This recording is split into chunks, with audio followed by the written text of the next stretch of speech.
Es martes y no se salvan ustedes de radicales. Está bien, ¿no? No, sí, no se salvan ustedes de radicales. Ya estamos aquí listos para iniciar esta mesa. Hay muchas cosas que están sucediendo en los últimos días que hemos visto, en las últimas horas, casos que se han dado, que se arrastran de tiempo atrás.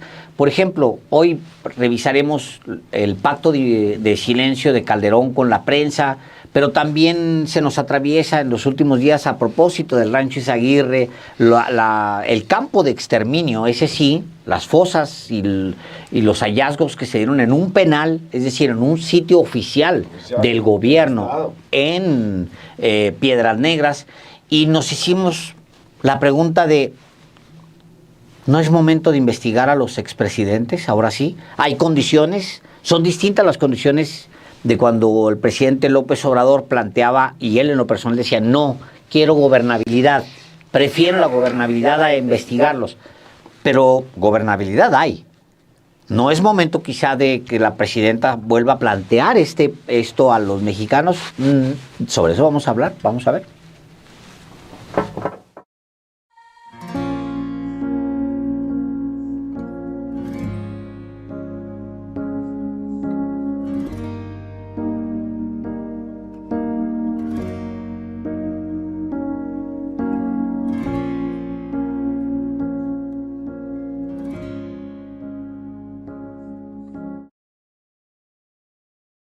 Los últimos días, en los últimos meses, diría, en los últimos pocos años, casi cada gran caso tiene detrás de alguna manera a uno de los expresidentes. Se cumplió la fecha de lo del FOBAPROA, brinca Salinas, brinca Zedillo, estamos muy metidos en el tema de la desaparición forzada, brincan todos los expresidentes del PRIAN, porque, pues como usted sabe, esto empezó como en México el problema empezó como una desaparición de Estado, propiamente, desaparición forzada. Y la pregunta es, en el pasado, el presidente López Obrador planteó que él preferiría no investigar a los expresidentes para generar gobernabilidad y transitar hacia los cambios que él buscaba. Hoy ¿han cambiado las condiciones? ¿Tú qué opinas, Héctor Alejandro Quintanar? Bien, pues estamos, bueno, primeramente un saludo a todos mis colegas, a quien nos escucha, nos ve en vivo aquí en Radicales. Es que nunca podemos olvidar la historia. Y claro que hay un momento en este sexenio donde hay una gobernabilidad producto de un consenso, hay una gobernabilidad producto de una votación masiva donde hay una alta preeminencia del partido en el poder en cámaras. Estamos ante una oposición disminuida que no hace nada por recuperar legitimidad y volverse a mostrar como una alternativa o al menos como una entidad capaz de ser una fe de ratas confiable a lo que el gobierno pudiera no hacer bien. Entonces, pues bueno, me parece que es una pregunta muy importante saber si es momento de hacer una cuestión que tiene que ver con lo siguiente. Todo lo que ocurre en México con respecto a la violencia no es producto de una generación espontánea. Sin ir más lejos, lo que se observa en el rancho Izaguirre, muy lamentable caso, que estamos todavía en el análisis de qué implicaciones tiene este lugar. Ayer García Harfuch daba la información a ese respecto, y pues bueno, nos adentramos a qué es lo que pasa con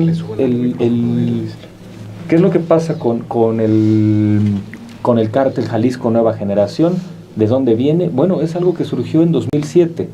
En 2007, cuando hoy ya tenemos información comprobada de que era un sexenio que deliberadamente desde el Estado permitió el crecimiento de los cárteles.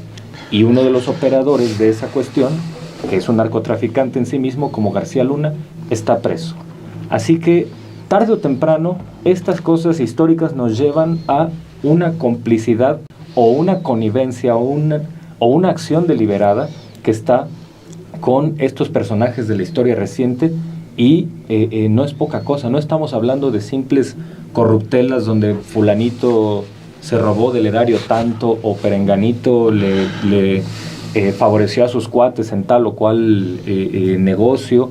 No, estamos hablando de algo que ha sacudido a toda la sociedad mexicana, algo que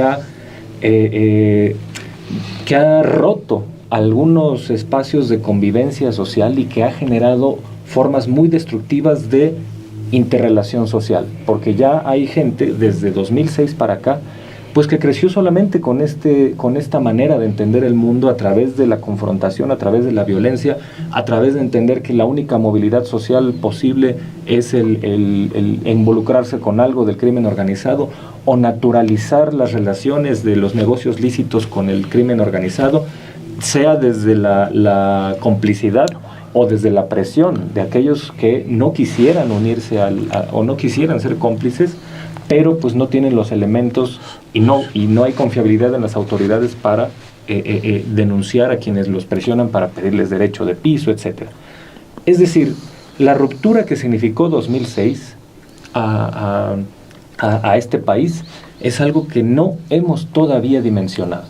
Es algo que cambió en muchas regiones del país el modo de entender la convivencia humana de una manera muy lamentable y pues hay varios responsables muy muy marcados y es momento de que haya una sanción que no vaya solamente hacia la condena histórica, que me parece que esa ya está asentada.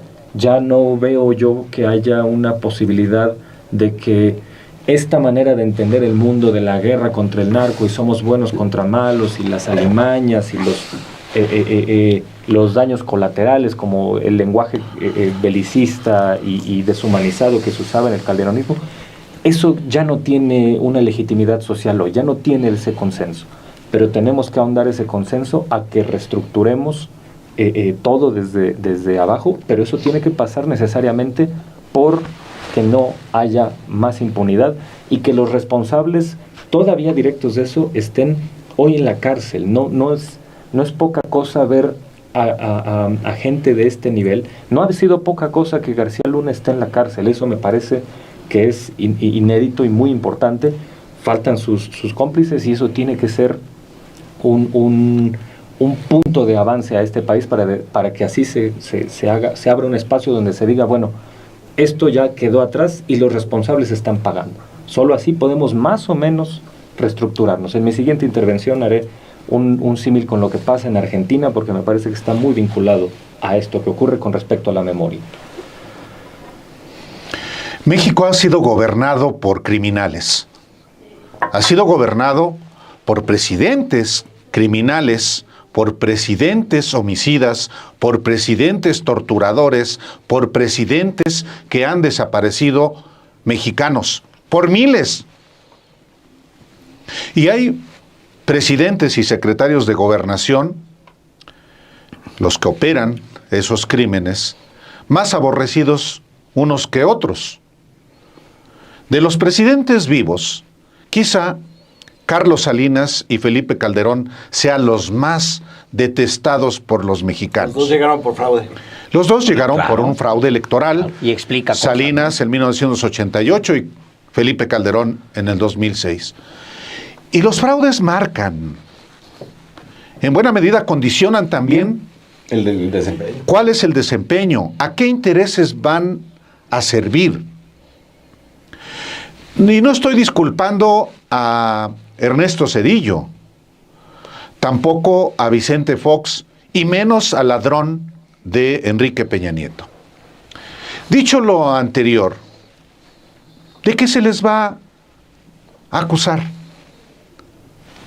Yo no veo ni siquiera voluntad de quien podría iniciar una investigación y más aún una sanción en contra de los expresidentes vivos. Ni siquiera creo que sea lo conveniente. Hoy, el deber fundamental del Estado mexicano Y cuando hablo del Estado mexicano me refiero al Ejecutivo, al Legislativo, al Judicial, a las fiscalías que tienen una condición jurídica autónoma, a todas las instituciones del Estado, es resolver los problemas que hoy tenemos. ¿Hay una investigación y hay un juicio? Lo hay, lo ha habido y lo va a seguir habiendo inclusive para este gobierno y para el gobierno del expresidente Andrés Manuel López Obrador. El juicio social, el juicio inclusive mediático. En ese sentido pienso que el juicio, el fallo tremendo de la historia, como decía Benito Juárez, se ha emitido ya contra varios de los personajes a los que me he referido. Contra Carlos Salinas, ¿quién duda que pasará a la historia? Ya está en la historia como un presidente espurio que desmanteló y transfirió los recursos de la nación a particulares. Calderón lo mismo. En la historia está ya que es un presidente no solamente espurio, sino que llevó al país, arrastró al país a una espiral de violencia con la que todavía lidiamos cotidianamente. Igual los otros. Yo digo que además no existe ni siquiera el andamiaje jurídico e institucional para el enjuiciamiento. ¿Por qué delito se les va a acusar? ¿Por traición a la patria? Bueno, puede ser. Por delitos graves del orden público como narcotráfico, por ejemplo, en el caso de Calderón. Felipe Calderón. Y luego, ¿quién va a hacer esa investigación? ¿La Fiscalía General de la República? Es una perdedera de tiempo. Y luego, en caso de que la Fiscalía lograra acreditar conductas criminales de Calderón, por ejemplo, ¿el Poder Judicial? No, hombre, yo creo que en ese sentido, aún el nuevo que vendrá después de la elección de este año, no, yo pienso que la parte fundamental sobre los expresidentes es recordar, es no olvidar, es efectivamente, a la luz de lo que vivimos, no dejar de observar también en el pasado, no porque se quieran transferir responsabilidades al pasado, sino porque también urge resolver los problemas de hoy sin obviar lo que ocurrió en el pasado, diría yo de entrada. Es interesante lo que plantean los tres. Me parece que... Perdón, es el COVID. ¿Todavía? No, ya no. No es el cigarrote. Yo creo que es interesante porque la presidenta Claudia Sheinbaum, en su primera mañanera, que fue coincidió con el 2 de octubre, puso en el Diario Oficial de la Federación la sentencia histórica de decir: Gustavo Díaz Ordaz fue el responsable de la matanza del 2 de octubre de 1968. Creo que ahí hay algo de voluntad de, no de esclarecer, pero sí al menos de condenar, digamos, de que el Estado mexicano ponga en su publicación oficial: Díaz Ordaz es el responsable de esa matanza. No... Creo que no fue un ejercicio vano, digamos, ni que estuvo ausente la presión de una parte del ejército, como siempre. Pero aún así, creo que mostró una voluntad ahí de darle un carácter simbólico a esta condena que ya estaba en la historia. Díaz Ordaz incluso lo asumió al año siguiente en su informe del 1 de septiembre del 69, dijo: yo soy el único responsable, y hizo una lista, jurídico, político, moral, no sé qué. Y luego ya cuando fue nombrado embajador en España, dijo que de lo que más estaba orgulloso era de 1968, porque le había permitido servir a México y salvarlo. Todos nos han salvado, ahí está Calderón también diciendo esas tonterías. Pero creo que a partir de ese gesto de la presidenta, que es muy simbólico y es profundo, y ella explicó que ella venía de una familia que había padecido la represión después del 68, me parece que podríamos encontrar ahí algo. Ahora, Álvaro tiene un punto, que es, ¿para qué? ¿No? Creo que en el caso de sucesos tan, como decía el maestro Quintanar, que han rupturado la convivencia social, como el caso, por ejemplo, a mí me parece, del FOBAPROA, en el caso de Zedillo, y de la guerra contra el crimen organizado de Felipe Calderón, creo que sí se impactó de tal manera a la sociedad mexicana que sí necesitaríamos una especie de duelo. Y cuando hablamos de duelo, siempre hablamos de un proceso, no es algo que de repentinamente, estaba yo viendo el chat, además de que no me agarre la barba, dice la gente que hay una discusión sobre si mirar por el retrovisor del coche, están usando esa metáfora para, ¿no? Y entonces unos dicen, bueno, pues es que es para saber que no vas para atrás, ¿no? Y otros dicen que no tiene caso, pero sí tiene caso porque los duelos son procesos. Tienen etapas y se trata de sanar una sociedad. En el caso, digamos, de las comisiones de la verdad, las que sí han funcionado, no como las de México, pero, por ejemplo, la de Sudáfrica, lo que se hizo en Argentina, que ya el maestro Quintana abundará, Colombia mismo, Guatemala, sí.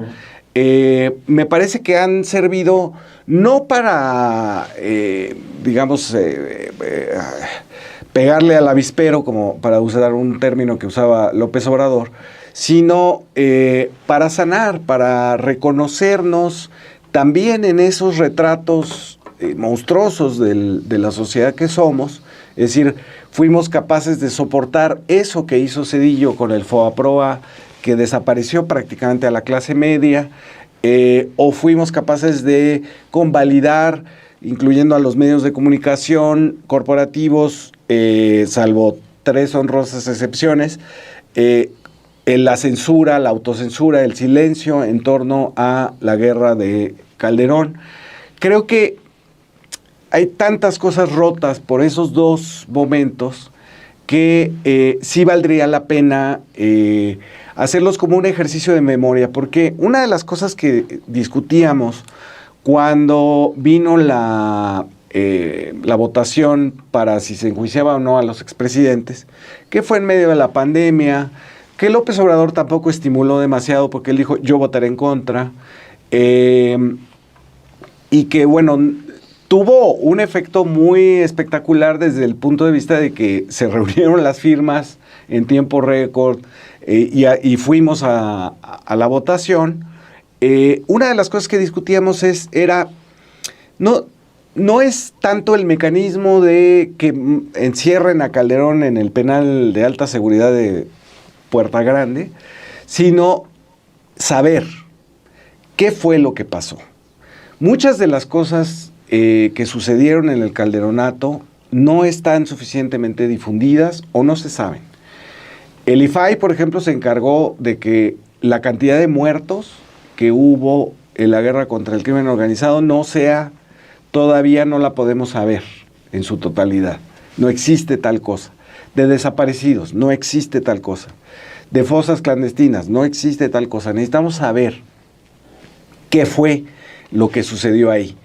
Y también, en el caso del otro asunto que a mí me preocupa, que es el del FOBAPROA, también saber, porque también está protegida la información de quiénes fueron finalmente los beneficiarios. Sabemos que Fox debía al FOBAPROA y lo acabamos pagando nosotros y luego lo elegimos como presidente. Pero hace falta saber todo eso. Y me parece que eso sería lo importante, no solamente el acto simbólico, que a mí, la verdad, me encantaría de que aprendieran a Felipe Calderón y lo pusieran en un juicio, sino todo el entorno, todo lo que pasó, todo ese contexto, tener las cifras claras, los eventos, y poder sanar como sociedad. Me parece que eso es importante. Yo no me fío de este juicio de la historia, digamos, que se encargue de poner las cosas en su lugar. No. Puedo poner un ejemplo reciente. Se murió Carlos Romero de Champs sin pagar absolutamente nada y toda su familia tiene jets, tiene aviones, tiene departamentos, tiene Lamborghinis, tiene carros en un país con 50 millones de pobres.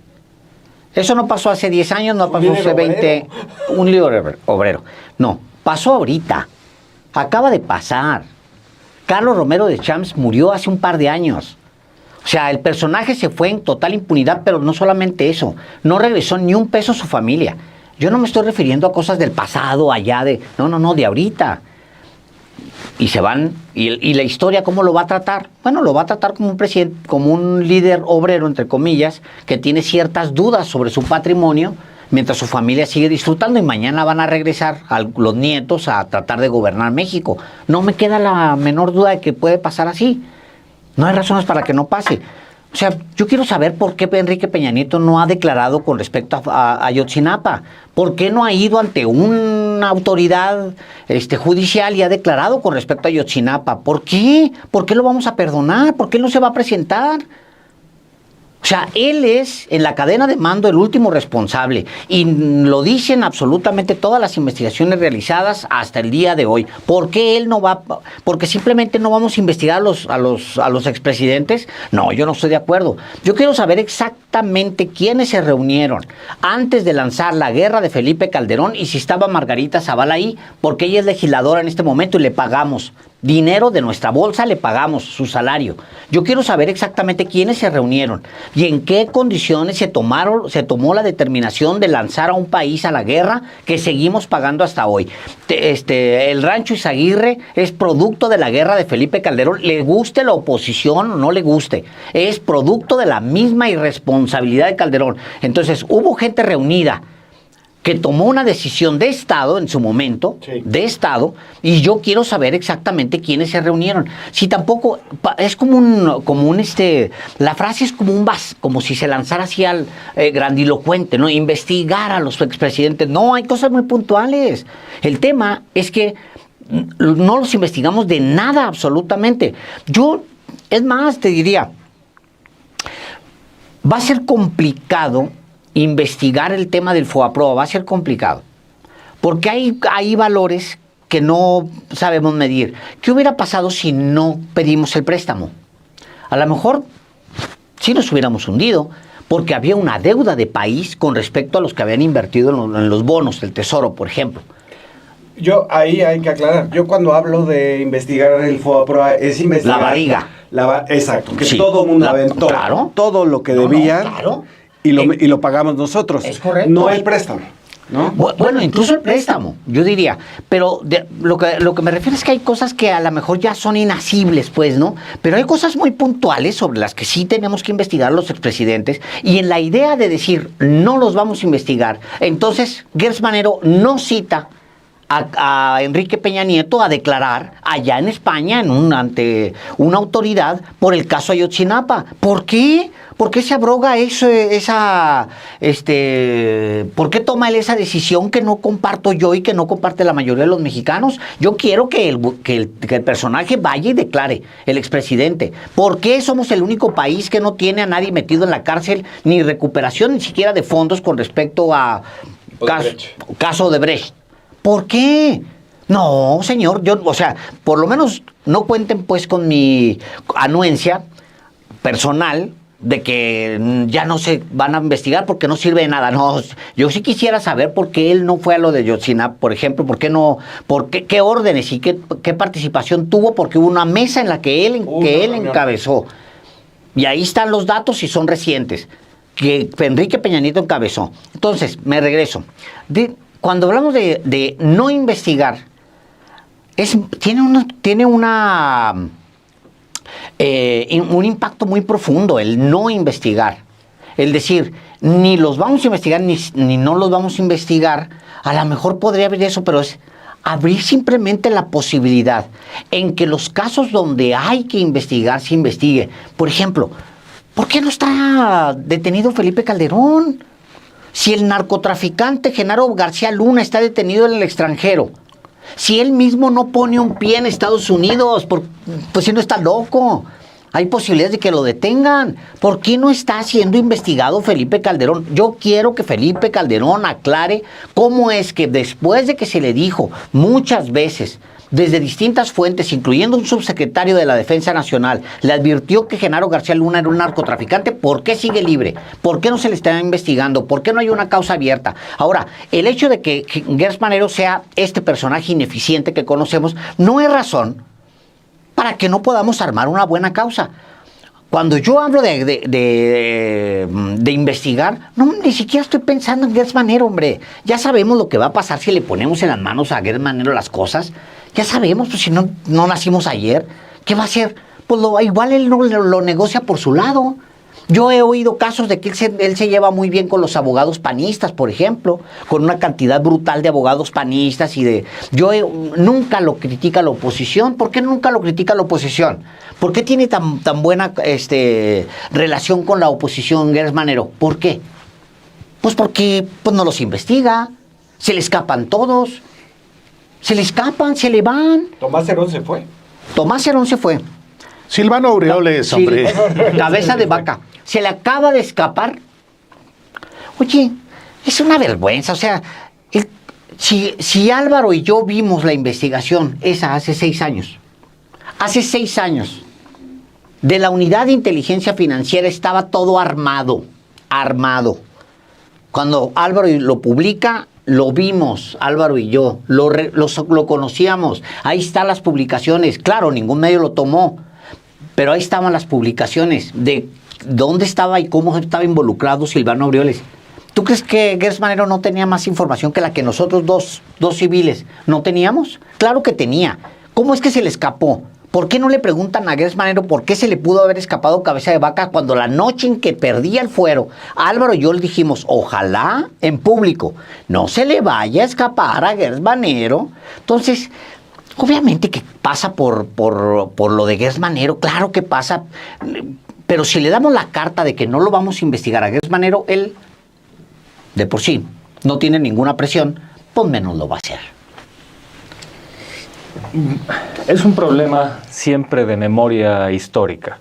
Y aquí lo importante es señalar que para nosotros los mexicanos es una memoria que ni siquiera tiene que irse tan lejos para encontrar este tipo de personajes que en otros países sí hay que recorrer hasta el siglo XX para llegar a sus peores dictadores. Hoy estamos a 25 de marzo. El 24 de marzo es una fecha muy ominosa para el continente latinoamericano. En el caso de nosotros, pues en 2011 se firmó este pacto de complicidad y de silencio entre Felipe Calderón y sus amanuenses en los medios. Y en 1976, el 24 de marzo, fue el golpe de Estado en Argentina, que impulsó a llegar al poder por la vía antidemocrática y de la violencia a una junta militar que encabezaba Rafael Videla. Hay que plantearlo hasta el cansancio. Argentina fue el único país en América Latina, en la segunda mitad del siglo XX, que sí enjuició a sus dictadores y logró sancionar fuertemente a muchos de ellos. Videla murió en la cárcel. Videla murió en la cárcel y en un acto de justicia poética murió en el excusado, ¿no? Como una metáfora de qué tipo de... ¿Literal? Sí. Lo encontraron a las 6 de la mañana en la celda, en el excusado.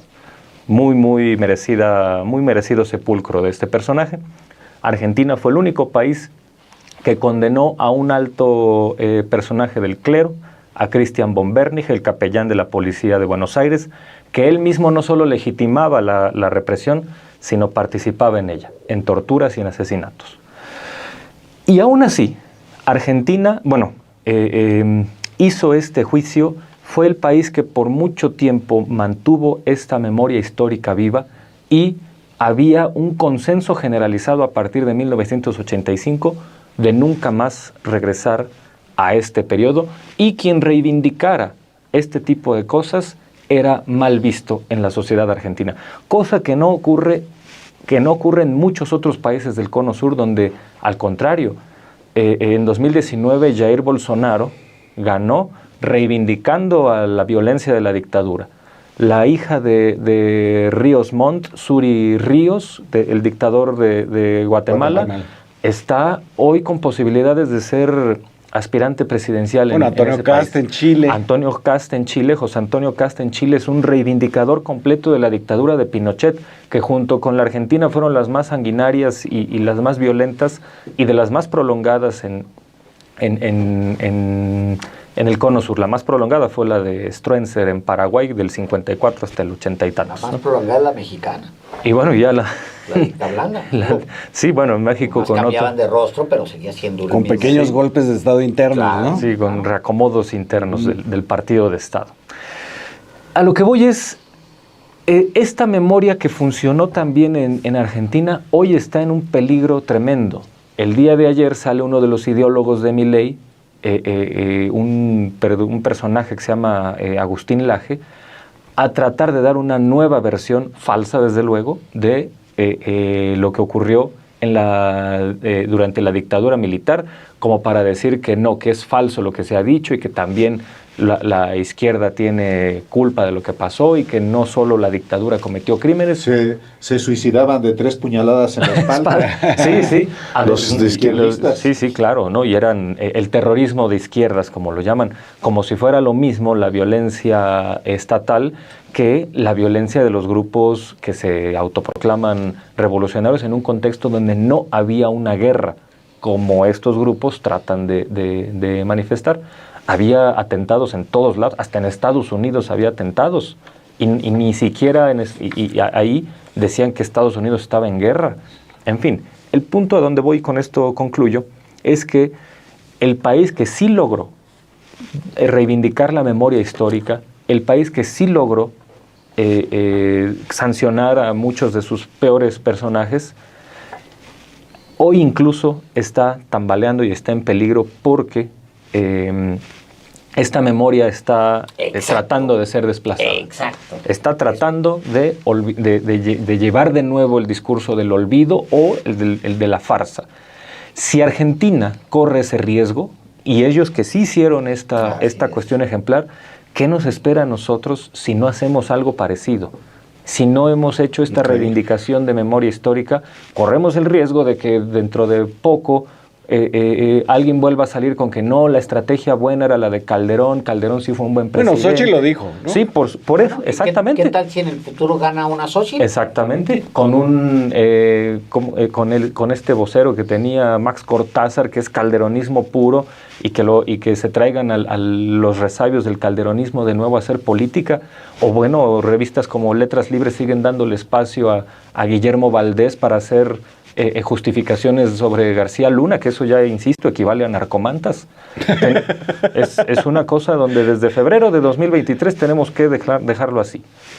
Calderonismo en medios es igual a narcomantas y es que, pues, ¿de qué otro? Ya eso, y hacer el cerco, es a lo que me refiero con hacer el cerco sanitario al calderonismo, es este ejercicio de memoria, porque corremos el riesgo de que nos pase como Argentina. El pasado está presente de manera permanente, de manera cotidiana. No solamente los efectos indeseables, por ejemplo, de la violencia y de la inseguridad. Y por eso, pues no se puede olvidar. Hay que hacer de manera permanente también, de manera cotidiana, un ejercicio de memoria, precisamente porque los efectos de las decisiones y de las omisiones que se tomaron hace años siguen presentes. La diferencia que yo tengo con el planteamiento de investigar a los expresidentes tiene que ver justamente con el procesamiento jurídico. Y yo veo que es lo más adecuado, es el procesamiento, no político, porque nosotros no somos políticos, pero sí informativo. ¿Por qué es tan relevante el que hayamos recordado el día de ayer los 14 años de la firma de este pacto de silencio de Felipe Calderón y los principales medios de comunicación y periodistas de México? 715 medios y periodistas arrodillados a Felipe Calderón para autoamordazarse y no hablar de la violencia en el país. Bueno, esos mismos medios y periodistas de pronto se descubren que hay que informar sobre la violencia. Hoy son los más tenaces impulsores de la narrativa de que el país está envuelto en la violencia. Y hace... Sí, lo acaban de descubrir. Lo acaban de descubrir, es impresionante. Lo hemos platicado en otras ocasiones. No, los campos de exterminio, Álvaro. O sea, nadie publicó, o muy pocos publicaron lo de Piedras Negras en su momento, lo del penal. Era un campo de exterminio, familias enteras. O el caso del exterminio de Allende, bueno, que está ligado. Claro. Pero es que a eso me refiero cuando digo, no hay que olvidar. Difícilmente se va a procesar. Yo no veo a Calderón detrás de las rejas, no lo veo. Y le gustaría seguramente a millones de mexicanos como al propio Carlos Salinas. En su momento Carlos Salinas hubo una venganza popular. Efectivamente ridiculizar el muñequito aquel con un traje de presidiario detrás de rejas. Con una bolsa de dinero. Con una bolsa de dinero. Como una cola larga de rata. Sí, que fue una portada de Proceso en 1995. Bueno, hay un museo de las figuras de Salinas. Ahora, ¿por qué vive Carlos Salinas en España y no en México? ¿Por qué repudiado? ¿Por qué vive Felipe Calderón en España y no en México? ¿Por qué es repudiado? ¿Por qué vive Ernesto Zedillo en Estados Unidos y no en México? ¿Por qué es repudiado? ¿Por qué vive Peña Nieto en España y no en México? ¿Por qué es repudiado? Esa es, creo yo, una de las sanciones sociales populares ante sátrapas de ese nivel. Yo sí soy de los que piensa que el periodismo también es memoria y que recordar a los mexicanos y darle a conocer a nuevos mexicanos, sobre todo a los más jóvenes, lo que ocurrió en el país es importante. Y tengo todas las dudas sobre el procesamiento o una investigación sobre los expresidentes. Y concluyo diciendo lo siguiente. López Obrador se escabulló con habilidad de la responsabilidad política que él tenía de procesar a los expresidentes. Dice, yo pienso que debemos mirar hacia adelante, dijo él. Yo convoco a que la sociedad se exprese, pero yo voy a votar por qué no. Porque eso nos va a quitar tiempo para atender lo fundamental. Fue una manera de poder encauzar lo que para él era prioritario, que era su proyecto de gobierno. Hoy lo veo todavía más complicado. Insisto, yo veo a la presidenta Claudia Sheinbaum más atenida, ocupada, preocupada por resolver lo que enfrenta hoy. Tiene que hacer miles de trenes. Bueno, claro, ¿no? Y dar y resolver como lo está haciendo el tema de la violencia y de la inseguridad que López Obrador definió como el principal problema desde que asumió la presidencia el 1 de diciembre del 2018. Y él reiteradamente dijo, si no resolvemos, el problema de la violencia, si no serenamos al país, no vamos a acreditar a nuestro gobierno. Llegó el fin de su gobierno y el país no terminó de serenarse. Una estafeta que toma la presidenta Claudia Sheinbaum con una identificación de que es el primer problema que tiene México, y yo creo que sus esfuerzos están concentrados en ese tema como en otros presentes. Sí, yo estoy pensando en que hay una parte del país que ya pagó. En el caso del FOBAPROA, por ejemplo, bueno, todos esos que se quedaron sin casa, que se quedaron sin cosas porque les embargaban, ¿no? Ahí está la famosa historia del elefante, que embargan un circo, ¿no? Hacienda embarga un circo, no puede pagar la deuda y se quedan con un elefante, ¿no? Y entonces no saben dónde meterlo. Las bodegas están llenas de licuadoras, de refrigeradores, de coches, etc. Ya no hay manera, y hay un elefante.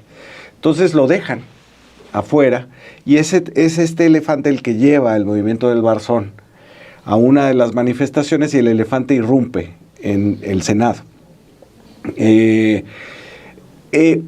Hay una parte de la población que pagó ya la guerra contra el crimen organizado, siendo o no parte del conflicto, porque además Calderón nunca definió, digamos, declaró una guerra, pero nunca definió un bando combatiente, un bando civil. Incómodamente, claro. Muy cómodamente los civiles eran daños colaterales, sí, ¿no? Era una guerra de bandas, porque el narco principal era, empezando con su segundo, con el vicepresidente Genaro García Luna. No había un hombre más poderoso que Genaro García Luna en su gobierno. ¿Para qué nos hacemos locos? Se lo decía el ejército al presidente Calderón en su momento. Bueno, entonces a lo que me refiero es a una parte ya pagó, la otra no. La otra, el único descrédito que ha tenido, pues es esto, ¿no? El repudio, ¿no? De la gente, que pasarán a la historia como unos sátrapas, exiliados, que a ver si se mueren en un excusado en el restaurante donde tomaron la foto con Xóchitl, y ese sería, digamos, el pago.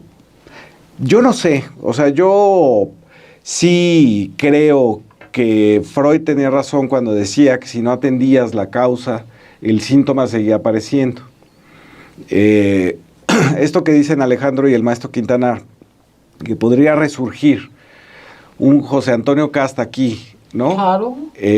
Diciendo, no es, se lo merecían los estudiantes del 2 de octubre, los guerrilleros eran terroristas, el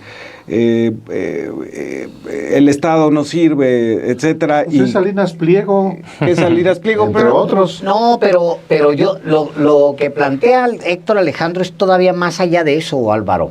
O sea, es porque así pasan los procesos sociales. De repente da una voltereta a la población. Claro. Perdón, pero te dejo terminar porque tengo un ejemplo de hoy. Si hubiera, digamos, un problema económico serio en el país, habría una parte de la población que empezaría a mirar hacia la derecha, claro, que sería la otra opción. Afortunadamente ahorita no están reconstruidos y no tienen ni idea de lo que están haciendo. Alito está ahí diciendo cosas incluso en contra de Beltrones. Marco Cortés y Lili Tellez están apoyando la intervención armada de los Estados Unidos. Entonces, bueno, en este momento no, pero sí, en el futuro inmediato, digamos, se reconstituirán y habría una posibilidad de eso. Y si no tenemos este ejercicio de memoria, yo coincido con Álvaro, tiene que ser un ejercicio de memoria, pero tiene que ser institucional, tiene que ser del Estado. No sé si la apertura de un museo que se llama el Museo de la Impunidad, donde estén desde Salinas hasta Peña Nieto, y uno pueda consultar los datos, porque hace falta investigarlos. Los periodistas han hecho una parte del trabajo, pero no está completado. Entonces, yo ahí dejaría eso, porque veo que Alejandro tiene una idea. No, pienso en que si la memoria la va a construir los periodistas, pues, ves por qué tipo de periodismo que tenemos. No, bueno. O sea, si a ellos se les va a encargar, no, hombre. O sea, imagínate, son mentirosos, son arrogantes, son corruptos. O sea, ¿A ellos les vamos a dejar que construyan la historia? ¿A nosotros mismos? Digo, es un gremio muy corrompido. Esa es la verdad.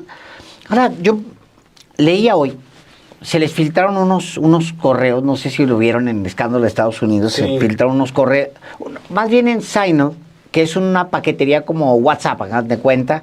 Como Telegram. Como un Telegram. Ahí en ese Signal, sin querer metieron a un periodista de The Atlantic. Y entonces se dio cuenta de la discusión que tenían el vicepresidente, el secretario de la Defensa, asesores de seguridad y demás, con respecto a un tema que eran los hutíes, el caso de Yemen. Pero cuando estaba la discusión, hubo comentarios con respecto a Europa. ¿Por qué? Porque decía Estados Unidos, decía el vicepresidente, oye, vamos a ir a bombardear a Yemen, a acabar con los hutíes, hacerle el paro a los vividores de Europa. Y le pone vividores, ¿no? A los vividores de Europa, esos europeos que quién sabe qué. Hay que recordar que Vance había ido a Europa a decirles, ustedes y nosotros ya no tenemos los mismos intereses, ni defendimos las mismas causas, ¿eh? Quiero dejárselos bien claro. Le dice a Europa. Europa era la aspiración de Estados Unidos, de los sectores progresistas. Habían avanzado en temas de regulación de la contaminación a niveles donde, sí, con mucha hipocresía y todo, pero a niveles donde, al menos en la ley, no habían avanzado los Estados Unidos. Había un estado de bienestar que el mismo Obama reivindicaba de Europa. Y ahora hay un proceso de reversión, Alejandro, al que tú te refieres, donde lo correcto es contaminar. Es lo contrario. Drill, baby, drill, dice Trump con respecto a perfora, baby, perfora. O sea, que es contaminar Alaska. Era como una especie de santuario. Ahora es contaminar Alaska para sacar petróleo de Alaska. O sea, hay una reversión completa en Estados Unidos. Los procesos sociales así son. Entonces, hay una responsabilidad histórica con respecto a los expresidentes. Por lo menos que sepan que no están en la impunidad. Por lo menos que sepan que si hay un caso que los involucre, que sea investigado. Pero de verdad, ¿por qué no ha sido citado Enrique Peña Nieto por el caso de Ayotzinapa? Yo me lo pregunto, ¿por qué? Si ya lo dijo, o sea, la última investigación, que es la de Alejandro Encinas. La de Alejandro Encinas, claramente establecía que Enrique Peña Nieto tenía responsabilidad directa en el manejo de la información, en ocultar la verdad, por lo menos, y que estaba informado de lo que se estaba dando. Miren, sí hay que predicar con el ejemplo. Y ¿Quién no quiso, Alejandro? el presidente López Obrador. Claro. Ahora, qué bueno que lo preguntas así, para cerrar mi intervención. Yo creo que hay condiciones distintas. El presidente López Obrador estaba construyendo un nuevo régimen o un cambio de régimen, convenciendo a México de un cambio de régimen, no quería perder el tiempo. Ahora, el cambio de régimen ya no es una duda, ¿eh? El cambio de régimen ya se dio, está en proceso, para bien, espero, pero también se puede ir para mal. El cambio de régimen ya está en proceso. ¿No es momento de cambiar también la perspectiva con respecto a la argumentación que daba el presidente López Obrador? Yo digo que sí. Yo digo que la presidenta de México perfectamente, teniendo la gobernabilidad que tiene en este momento, que no disfrutó el presidente López Obrador en su arranque, teniendo esta gobernabilidad, yo creo que la presidenta de México perfectamente puede decir, a ver, no hay impunidad con los expresidentes. Los casos ahí están, que involucren a fulano y sutano, le pido a la fiscalía que los avance. Que vaya y declare en la embajada, si quieren, en España, que declare Peña por qué, cómo supo que todo el caso fue a proa, el caso Ayotzinapa, que fulano, que yo digo, no sé, a ver. Bueno, retomo el hilo de que ciertos personajes en la prensa nacional, en los medios corporativos, en la política mexicana, se acaban de dar cuenta de la violencia. Se acaban de dar cuenta del fraude de Salinas, por eso se ensañaban con Bartlett, porque fue nombrado director de Comisión Federal de Electricidad con López Obrador. Ahora sí reconocían el Exactamente. fraude, imagínate. Tuvo que llegar Bartlett ahí para que reconocieran el fraude. Se les olvidó que los beneficiarios del fraude estaban ahí con ellos, ahí Enrique de la Madrid, el resto del salinismo que estaba ahí operando. Beatriz Paredes, todo el priismo, en fin. Y el PAN. Sí, y por supuesto, los de las concertaciones del PAN, el jefe Diego, hasta lo pusieron a publicar en Milenio para tratar de no sé, de llevar a volver todavía más rancios a los jóvenes panistas contemporáneos, en fin. Bueno, yo creo que ¿qué tendría que pasar para que empiecen a reconocer estos grandes episodios trágicos del pasado? A lo mejor si la presidenta Claudia Sheinbaum invita a Luis Carlos Ugalde a su gabinete, ya empiezan a reconocer el fraude de 2006. Sí, es algo así. Es una buena noticia, claro. Sí. Exacto. Sí, tiene al del fraude. Exactamente. Sí, es una manera muy... Traidor. Ya, porque hiciste fraude en 2006. Sí, y ahora te sumas a la dictadura y tiranía. En fin, Este pacto de silencio de 2011 también tiene que ser denunciado. Se trató de un hecho donde pues fue un acto de complicidad con un gobierno que hoy sabemos estaba dirigido por narcotraficantes en sus puntos neurálgicos.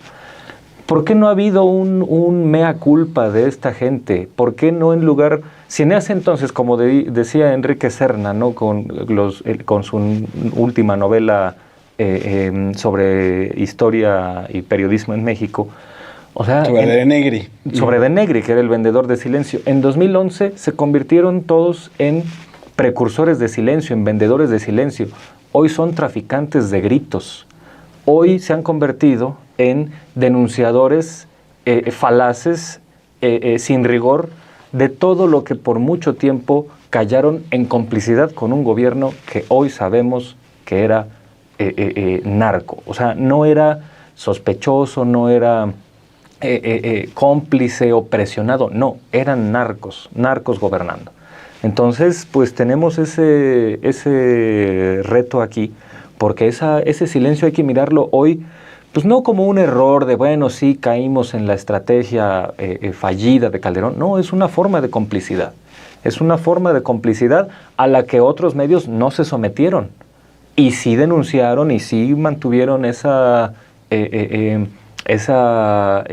rigor de seguir informando, porque si hubo quien en ese momento se diera cuenta de esta complicidad, pues eso pone todavía en un entredicho mayor a estos entonces firmantes de este pacto. Y hay que recordarlos, eran los dos dueños principales de las dos principales televisoras, Salinas Pliego. ¿Dónde está su Viva la Libertad entonces? Hoy que anda como un personero del libertarismo, ¿por qué allí en 2011 no le dijo a Calderón, no señor, yo voy a mantener mi línea editorial porque la libertad de expresión es primero? ¿Por qué no se puso así ante un personaje? Porque habían matado a Paco Stanley por narcotraficante. Pues bueno, sí. Te voy a decir por qué. Sí, ¿por qué? Es una pregunta retórica. Sí, claro. ¿Por qué Ricardo Salinas Pliego, gustoso, acarrea a sus empleados de TV Azteca y a otros? ¿Por qué Emilio Azcárraga, dueño de Televisa, acarrea no solamente a los propios, sino a todos los medios, grupos empresariales, mediáticos y periodistas? Por una razón monetaria. No, claro. No, por supuesto. Porque Televisa recibió, solamente en el gobierno de Felipe Calderón, Televisa y todos los medios, 56,000 millones de pesos solamente en publicidad oficial. No, había otras canonjías. 56,000 millones de pesos con Calderón. Y con Enrique Peña Nieto, 61,000 millones de pesos, solamente en publicidad oficial. Casi la deuda de Salinas Pliego con el SAT. Es lo que anualmente se destina al pago de intereses del FOAPROA. 50,000 millones de pesos al año. Bueno, es verdad. Ahora, dicho lo anterior, que esa es una explicación lógica, monetaria, quien acarreó literalmente a medios de comunicación para firmar ese pacto de silencio que ayer cumplió 14 años. Claudio X González Guajardo, como presidente de la Fundación Televisa todavía. Él directamente marcando a marcándole. los directores de los medios. Sí, oí la entrevista que le hicieron Ayer, a Torres. Sí, un testimonio fundamental del subdirector editorial del Diario de Juárez, Carlos Torres, que detalló, Pedro Torres, que detalló no solamente cómo Claudio X González Guajardo le llamó para sumarse, sino cómo el propio Felipe Calderón, cuando se lo encontró en una reunión en Mérida, se sorprendió. Entonces, es importante, yo reitero y con esto concluyo, es importante la memoria, independientemente de que haya investigaciones o no, que creo que no las habrá. Y en ese sentido, los periodistas, los medios tenemos una responsabilidad porque hay un propósito en los periodistas y los medios que se arrodillaron se han arrodillado históricamente a los poderes. Ir construyendo esa verdad.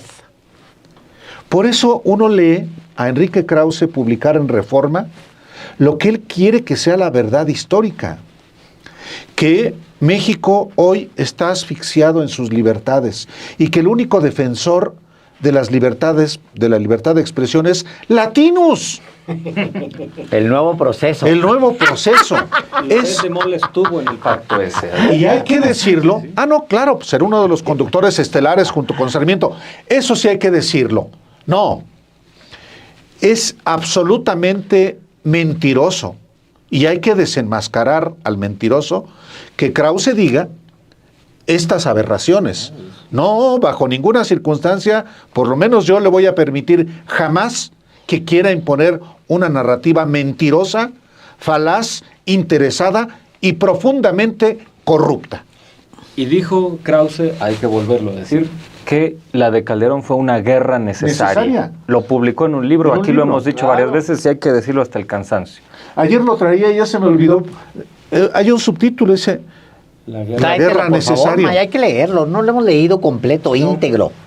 Habrá que hacerlo, sí. Claro. A riesgo de que la gente se nos quede dormida, pero sí hay que revisarlo. La retórica duerme, pero el contenido indigna, así que Exacto.